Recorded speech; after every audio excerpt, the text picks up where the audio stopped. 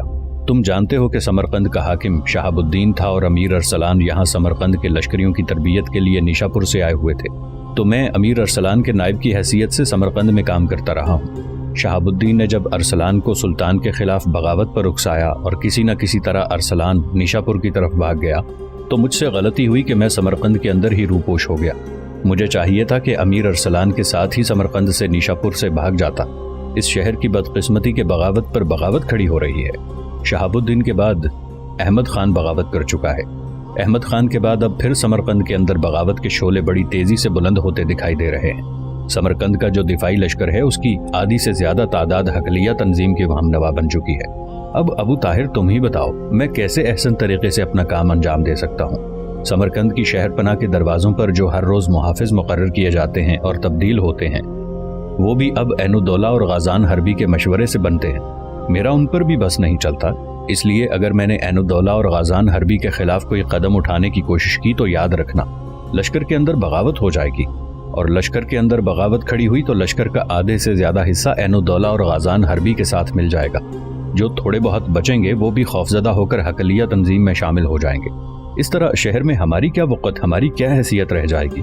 بلکہ ابو طاہر میں تمہیں پہلے سے بھی یہ تنبیہ کے طور پر بتا دیتا ہوں کہ آج نہیں تو کل اس عین الدولہ اور غازان حربی کے ہاتھ ہم دونوں کے گریبان تک پہنچیں گے۔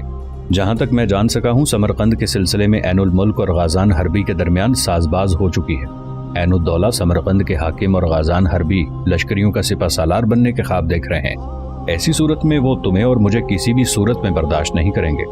انز خاموش ہو گیا۔ حاکم سمرقند ابو طاہر پھر گردن جھکا کر کچھ دیر سوچتا رہا، پھر فیصلہ کن انداز میں کہنے لگا، انز میرے بھائی تمہارا کہنا درست ہے۔ لگتا ہے میں اور تم دونوں ہی سمرقند میں بے بس اور لاچار ہوتے جا رہے ہیں۔ میں نے ایک فیصلہ کیا ہے کہ کل دن کے وقت میں عین الدولہ اور غازان حربی دونوں کو بلاؤں گا اور سمجھاؤں گا کہ لشکر کے اندر تنظیم کا دائرہ کار نہ پھیلائیں، اپنی تنظیم کو اپنی گرفت میں رکھیں اور وہ لشکری معاملات میں دخل اندازی نہ کریں۔ ساتھ ہی انہیں یہ بھی کہوں گا کہ لشکر میں میرے اور انز کے احکامات جاری و ساری رہنے چاہیے اور حقلیہ تنظیم کا کوئی بھی فرد ان میں دخل اندازی نہ کرے۔ انز میرے بھائی معاملہ بھی یوں ہے کہ اگر عین الدولہ اور غازان حربی دونوں میری اس نصیحت کو مان لیتے ہیں تو میں سمجھتا ہوں کہ دونوں مل کر سمرقند کے حالات کو درست کرنے میں کامیاب ہو جائیں گے، اور اگر میں عین الدولہ اور غازان حربی کو قائل کرنے میں ناکام رہا تو پھر میں آخری قدم اٹھاؤں گا۔ چونکنے کے انداز میں انز نے ابو طاہر کی طرف دیکھا، پھر بڑی بے چینی میں پوچھا، کیا آخری قدم؟ بھائی اگر عین الدولہ اور غازان حربی نے سمرقند کے پورے لشکر کو ہی اپنی تنظیم میں شامل کرنے کا عمل جاری رکھا تو پھر میں سمرقند کی حاکمیت چھوڑ کر چپ چاپ خوارزم کی طرف روانہ ہو جاؤں گا، باقی زندگی اپنے آبائی قصبے میں عزلت نشینی اور عبادت میں گزار دوں گا۔ میرے بھائی تم کسی کو بتائے بغیر ایسا کرنا، سمرقند سے سلطان ملک شاہ سلجوقی کی طرف جانا، اس کو پورے حالات سے آگاہ کرنا۔ اس بار سلطان کو چاہیے کہ شہر کے اندر جس قدر باغی ہیں ان کو کچل کے رکھ دے۔ ماضی میں سلطان بڑی رحم دلی اور بڑی نرمی سے کام لیتا رہا ہے، جو عناصر بھی شہر کے اندر بغاوت کھڑی کرتے رہے ہیں سلطان انہیں معاف کرتا رہا ہے۔ اگر حالات یہی رخ اختیار کیے رہے تو پھر تم سمرقند سے نکل کر سلطان کی طرف جاؤ، تو پھر میری طرف سے بھی ان کو پیغام دینا کہ اس بار اگر وہ سمرقند کا رخ کریں تو سمرقند کے اندر جس قدر باغی ہیں ان سب کا خاتمہ کیے بغیر یہاں سے نہ جائیں۔ ابو طاہر جب خاموش ہوا تو انزل بول پڑا، ابو طاہر تم مجھے تو سلطان کی طرف جانے کا مشورہ دیتے ہو، تم خود میرے ساتھ کیوں نہیں جاتے؟ ابو طاہر کے چہرے پر تلخ سی مسکراہٹ نمودار ہوئی، کہنے لگا، نہیں انز میرے بھائی میں ایسا نہیں کروں گا، سلطان کی طرف تم اکیلے ہی جاؤ گے، میں خوارزم کا رخ کروں گا۔ اگر ہم دونوں سلطان کی طرف ہیں اور سلطان بغاوت فرو کرنے کے لیے سمرقند پر لشکر کشی کرتا ہے تو مجھے یوں یقین ہے کہ سلطان ہر باغی کو کچل کے رکھ دے گا۔ بغاوت کو کچلنے کے بعد میں جانتا ہوں سلطان ایک بار پھر مجھے سمرقند کا والی بنائے گا، اور میں یہ حاکمیت نہیں چاہتا۔ یہ شہر بہت خطرناک ہے، آئے روز بغاوتیں اور نئی تنظیمیں اٹھتی رہتی ہیں۔ تم جانتے ہو میں حرب و ضرب کا کوئی اتنا ماہر نہیں ہوں، تم ایک تیغ زن ہو، جنگ کا وسیع تجربہ رکھتے ہو، امیر ارسلان کے نائب کی حیثیت سے کام کرتے رہے ہو۔ میرے خوارزم کی طرف چلے جانے کے بعد اگر تم سلطان کا رخ کرتے ہو تو سلطان اس بغاوت کو فرو کرتا ہے،